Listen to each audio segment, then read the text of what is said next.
ஆன்மீக சொந்தங்கள் அனைவருக்கும் அன்பான மாலை வணக்கம். நாம் நம்மளுடைய சேனலில் தொடர்ந்து நிறைய சுவாரஸ்யமான ஆன்மீகம் சார்ந்த தகவல்களை தாங்க பார்த்துட்டு வந்துட்டு இருக்கோம். அந்த வரிசையில் இன்றைக்கி என்ன பார்க்க போகிறீங்க அப்படின்னா, ஆண்டினுடைய கடைசி மாதமான டிசம்பர் மாதம் பிறந்திருக்கு. இந்த மாதம் முழுக்க கிரக அமைப்புகள் எப்படி இருக்குது, அதன் மூலமாக நீங்கள் என்ன மாதிரியான மாற்றங்கள் எல்லாம் சந்திக்க போகிறீங்க அப்படின்றத பற்றியும், இந்த மாதத்தில் வரக்கூடிய சிறப்பு வாய்ந்த பௌர்ணமியை பற்றின நிறைய தகவல்களையும் தான் நீங்கள் தெரிஞ்சுக்க போகிறீங்க. வீடியோக்குள்ளே போகிறதுக்கு முன்னாடி நீங்கள் இன்னும் நம்ம சேனலை சப்ஸ்கிரைப் பண்ணாமல் இருக்கீங்க அப்படின்னா மறக்காமல் சேனலை சப்ஸ்கிரைப் பண்ணிக்கோங்க. கூடவே பக்கத்தில் இருக்கிற பெல் சிம்பிளையும் கிளிக் பண்ணிக்கோங்க. அப்போ தான் நாங்கள் போடக்கூடிய வீடியோக்கள் எல்லாமே உங்களுக்கு நோட்டிஃபிகேஷனாக உடனுக்குடன் வந்தடையும். நீங்களும் பார்த்து பயன்பெறலாம். வாங்க வீடியோக்குள்ளே போகலாம். பொதுவாக ஒவ்வொரு மாதத்தில் வரக்கூடிய மாற்றங்களுமே அந்தந்த மாதத்தில் இருக்கக்கூடிய கிரக அமைப்புகளின் மூலமாக மட்டுமே ஏற்படுது. அதனால் இந்த கிரகநிலைகள் எவ்வளவு முக்கியத்துவம் வாய்ந்தது, ஜோதிட ரீதியாக பார்த்தீங்க அப்படின்னா கிரக அமைப்புகள் ரொம்ப முக்கியம். இதில் இருக்கக்கூடிய நவகிரக செயல்பாடுகளை பொறுத்து தான் ஒவ்வொரு மனிதர்களுடைய தனிப்பட்ட வாழ்க்கையில் ஏற்படக்கூடிய இன்ப துன்பங்களானது இருக்குது. ஒரு மனிதனுடைய முக்காலத்தையும் தெரிஞ்சுக்க முடியுது அப்படின்னா அது ஜோதிடத்தின் மூலமாக மட்டும்தாங்க. இதில் ரொம்ப முக்கியம் என்ன அப்படின்னு பார்த்தீங்கன்னா, ஒவ்வொருத்தருக்குமே இருக்கக்கூடிய ஜனனகால ஜாதகம் தான். இந்த ஜனனகால ஜாதகம் இருக்குது அப்படின்னா ஒருத்தருக்கு என்ன நடக்கும், நடக்க போகுது, என்னெல்லாம் நடந்தது அப்படின்றத எல்லாத்தையுமே தெரிஞ்சுக்க முடியும். ஸோ அப்படி நம்மளுடைய வாழ்க்கையில் நடக்கக்கூடியதை, அதுவும் எதிர்காலத்தில் நடக்கக்கூடியதை கண்டிப்பாக யாராலையும் யூகிக்க முடியாது. அதாவது பார்த்தீங்கன்னா அடுத்த நொடி நிச்சயம் இல்லாதது. அப்படிப்பட்ட ஒரு வாழ்க்கையில் ஒருத்தருக்கு ஏற்படக்கூடிய நிகழ்வுகளை தெரிஞ்சுக்கிறது அப்படிங்கிறது சாதாரண விஷயம் கிடையாது. அதையும் கூட நம்மளால் தெரிஞ்சுக்க முடியுது அப்படின்னா அதுக்கு ஜோதிடம் மட்டும்தான். இந்த ஜோதிடம் யாருக்கெல்லாம் பிடிக்கும், ஜோதிடத்தின் மீது யாருக்கெல்லாம் நம்பிக்கை இருக்கோ அவங்கெல்லாம் மறக்காம வீடியோக்கு ஒரு லைக் பண்ணிவிட்டு வீடியோ தொடர்ந்து பாருங்கள். எங்கேயும் ஸ்கிப் பண்ணிடாதீங்க. இந்த பதிவில் கடகராசி நேயர்களுக்கு எப்படி இருக்க போகுது அப்படின்றத நம்ம தெரிஞ்சுக்க போகிறோம். அதுக்கு முன்னாடி இந்த டிசம்பர் 4ஆம் தேதி அன்னைக்கு உருவாகக்கூடிய பௌர்ணமியை பற்றி கொஞ்சம் பார்க்கலாம். பொதுவாக பௌர்ணமி அப்படிங்கிறது மாதம் மாதம் வரக்கூடியது தான். இருந்தாலுமே ஒவ்வொரு மாதத்தில் பௌர்ணமி வரும் பொழுதுமே தனித்துவத்தோடு தான் இருக்கும். அதனால தான் நல்ல நாள் பெருநாள் அப்படின்னா வழிபாடுகள் செய்யணும் அப்படின்னு சொல்கிறது. நம்ம தெரிஞ்சோ தெரியாமலோ வழக்கப்படுத்திக்கிட்டோம் அந்த நாளில் வழிபாடுகளுக்கு அப்படின்ற பட்சத்தில் நமக்கு நல்லது நடக்கும். தனிப்பட்ட முறையில் எல்லாரும் போயிட்டு தினசரி இந்த இந்த நாளில் கோவிலுக்கு போகணும், இந்த தீபம் ஏற்றணும் அப்படின்னு சொன்னோம்னா அதை செய்கிறது கிடையாது. ஆனால் ஒரு சில விசேஷ நாட்களில் யாரும் சொல்லாமலேயே நம்ம எல்லா விஷயங்களையும் செய்கிறோம். அது மாதிரி நம்ம செய்யும் பொழுது நமக்கு மாற்றங்கள் கிடைக்கும். அதனால தான் ஆலயங்களில் பௌர்ணமி அமாவாசை அப்படின்னா சிறப்பு பூஜைகள் வைக்கிறாங்க, எல்லாரும் கோவிலுக்கு போகணும் அப்படின்னு தோணுது. அந்த மாதிரியான எண்ணங்களை நீங்கள் அதிகரிக்க செய்யும் பொழுது, அதுவும் இந்த பௌர்ணமிலாம் பார்த்திங்கன்னா ரொம்ப சிறப்பு. பௌர்ணமி அப்படின்னாலே எல்லாருக்கும் தெரியும், திருவண்ணாமலை தான், கிரிவலம் போகணும். பௌர்ணமினாவே சிவ வழிபாட்டுக்கு உரிய நாள் தான். எப்படி இந்த பௌர்ணமி சிவ வழிபாட்டுக்கு உரிய நாளோ அதே மாதிரி இந்த கார்த்திகையும் அப்படி தான். இந்த கார்த்திகை மாதமும் சிவபெருமானுக்கு உரிய ஒரு மாதம்தான். கார்த்திகை மாதத்தில் வரக்கூடிய இந்த பௌர்ணமியில் நீங்கள் கிரிவலம் போகிறீங்க அப்படின்னா உங்களுடைய பாவங்கள் அனைத்தும் போகும். ஏன்னா இந்த நாளில் தான், இந்த மாதத்தில் நம்ம சிவபெருமான் பார்த்திங்கன்னா ஜோதி வடிவில் காட்சி கொடுத்துருக்காரு. ஸோ அப்படிப்பட்டவரை நீங்களும் தரிசனம் செய்யணும். இந்த நாளில் வழிபாடுகள் செய்கிறது எண்ணிலடங்காத நன்மைகளை உங்களுக்கு ஏற்படுத்தி கொடுக்கும். ஏன்னா இந்த நாளில் பார்த்தீங்கன்னா கிரிவலம் போனீங்கன்னா 33 தேவர்களும் முனிவர்களும் அங்கே வாசம் செய்வாங்களாம். அதுதான் ஐதீகமே. அதனால தான் திருவண்ணாமலைக்கு எல்லாரும் போகிறது. நம்ம போகும்போது அந்த கிரிவல பாதையை சுற்றி வரும் பொழுது நம்முடைய பாவங்கள் எல்லாம் தொலைந்து மனசுக்கு அமைதி கிடைக்கும், தெளிவு கிடைக்கும், நல்ல விஷயங்கள் நடக்கும், செல்வ செழிப்பானது உருவாகும். அதுலேயும் இந்த முறை வரக்கூடிய பௌர்ணமி பார்த்திங்கன்னா 4ஆம் தேதி வியாழக்கிழமை அன்னைக்கு வந்திருக்கு. ஸோ குருவருள் கிடைக்கும் உங்களுக்கு. குருவருள் வேணும். குருவருள் இருந்தால் தான் நமக்கு எல்லா நல்ல விஷயங்களும் நடக்கும். அப்படிப்பட்ட குருவருள் கிடைக்கணும் அப்படின்னா இந்த வியாழக்கிழமையில் கிரிவலம் போங்க, கண்டிப்பாக நல்லது நடக்கும். இன்றைக்கி பார்த்திங்கன்னா டிசம்பர் 2 செவ்வாய்க்கிழமை பரணி தீபம் ஏற்றக்கூடிய அற்புதமான ஒரு நாள். இந்த நாளில் எல்லாருமே உங்கள் வீட்டில் பரணி தீபம் ஏற்றுங்க. ஏன்னா பரணி தீபம் அப்படிங்கிறது நம்மளுடைய பாவங்களை போக்கக்கூடியது. தெரிஞ்சோ தெரியாமலோ செய்த பாவங்கள் எல்லாம் தொலைந்து போகிறதுக்காக தான் இந்த பரணி தீபம் ஏற்றப்படுது. கண்டிப்பாக ஒவ்வொருத்தருமே உங்கள் வீட்டில் ஏற்றணும். ஏன்னா பஞ்சபூதங்களுக்காக ஏற்றக்கூடியதனால 5 விளக்குகள் வைத்து ஏற்றுங்க. முதல்ல வாசலில் ஏற்றிடுங்க, அப்புறமா அதை வீட்டுக்குள்ளே கொண்டு பூஜை ரூமில் வச்சு வழிபாடு செய்யுங்க. இந்த மாதிரி நீங்கள் செய்கிறது பார்த்திங்கன்னா ரொம்ப நல்லது. அதுவும் இந்த கார்த்திகையில் செய்கிறது செவ்வாய்க்கிழமை அன்னைக்கு முருகப்பெருமானுக்கு உரிய நாளில் செய்யும் பொழுது 3 மடங்கு உங்களுக்கு பலன் கிடைக்கும். 1 இல்லை 2 இல்லை 3 மடங்கு பலன் கிடைக்கும். ஸோ அப்படிப்பட்ட இந்த ஒரு நல்ல நாளை மிஸ் பண்ணாதீங்க. இன்றைக்கி பிரதோஷமும் கூட. பிரதோஷத்தில் சிவ வழிபாடு செய்கிறது ரொம்ப நல்லது. அதனால் மறக்காமல் முடிஞ்சால் இன்றைக்கும் ஆலயத்துக்கு போயிட்டு வாங்க. ஸோ இந்த மாதிரி நிறைய விஷயங்களோட தான் இந்த பௌர்ணமியானது இருக்குது. பிறக்க போகுது. இந்த பௌர்ணமியை பற்றி இன்னும் நிறைய விஷயங்களை நம்ம வரக்கூடிய பதிவுகளை தொடர்ந்து பார்க்கலாம். அதுக்கு முன்னாடி இப்போது கடகராசி நேயர்களுக்கு எப்படி இருக்குது, இந்த டிசம்பர் மாதம் எப்படி இருக்க போகுது அப்படின்றத பார்க்கலாம். கடகராசி நேயர்களுக்கு பார்த்தீங்கன்னா உங்களுக்கு இப்போ அஷ்டம சனியானது நடந்துட்டு இருக்குங்க.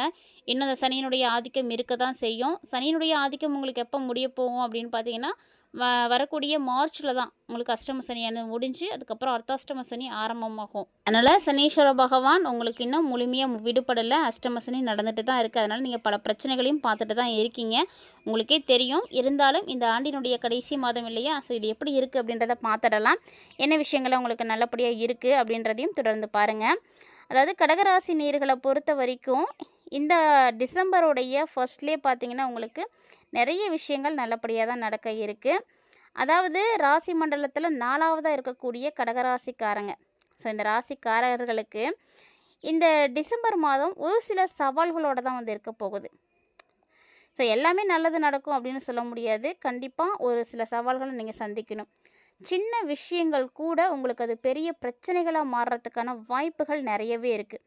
அதனால் என்ன பண்ணுறீங்க அப்படின்னா, அந்த விஷயத்த நல்லா நீங்கள் தீர விசாரித்து உங்களால் எப்படி ஹேண்டில் பண்ண முடியுதோ அந்த மாதிரி பண்ணிக்கோங்க. ஏன்னா பெருசாக வெடிக்க ஆரம்பிக்க அஷ்டம சனி வேறு இப்போ உங்களுக்கு அந்த ஆதிக்கம் அதிகமாக இருக்கும். சனி பகவான் வக்கரத்துலேருந்து நிவர்த்தி வேறு ஆயிருக்கார் இல்லையா. இந்த காலகட்டங்களில் இந்த மாதிரி பெரிய பெரிய பிரச்சனைகள்லாம் வரதான் செய்யும். மற்றவங்கள்ட்ட இருந்து கண்டிப்பாக நீங்கள் பொறுமையாக இருக்கணும். பொறுமையோடு பேசுங்க.